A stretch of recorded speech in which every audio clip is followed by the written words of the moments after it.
Hello and welcome to Brodual. This time we have the Seasons of Skyrim project. The mod offers two different and standalone landscape overhauls for Skyrim. One is called the Summer Edition and the other is the Winter Edition. And as you might imagine, they turn all of Skyrim into seasons of summer and winter. In the video we're using the recommended mods, and if you want the outcome the author originally intended, then we recommend you download them too. During the video we'll show you a bunch of before and afters so you can get a good idea of the changes made. Generally the mod tries to stay as lore friendly and immersive as possible. The vanilla game of Skyrim doesn't come with any real seasons, despite the lore describing long winters and summers on multiple occasions. That's mostly due to limits in technology, and instead Bethesda has split the seasons across the map. So certain areas like Falkreath and Whiterun are in a perpetual spring and summer, whereas the Rift is in a permanent autumn, and Winterhold, the Pale and other areas are in permanent winter. As of right now, Seasons of Skyrim is a nice way to see what Skyrim would be like in the middle of both summer and winter, and we think it does a great job. Both editions make a huge amount of changes to get the right outcome. The Summer Edition comes with new HD textures for the landscape and grass.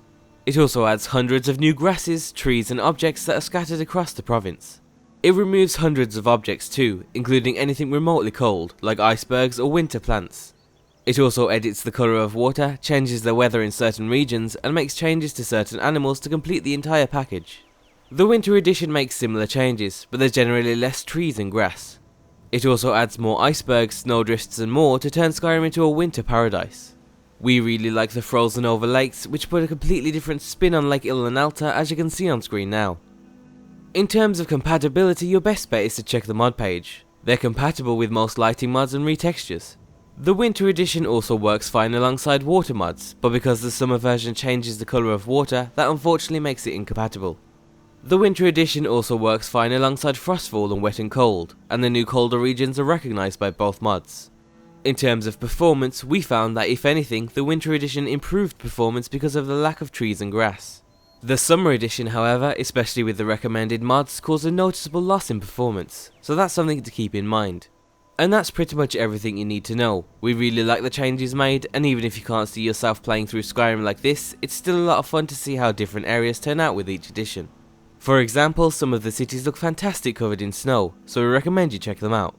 The only slight complaint we have is that in our opinion certain areas like the tops of really tall mountains should still have a bit of snow even in the Summer Edition. But nevertheless it was still interesting to see the throat of the world covered in grass. If you're interested in the mod, then you can find a link down below, and as always be sure to leave endorsements on any mod you enjoy using, and thanks for watching.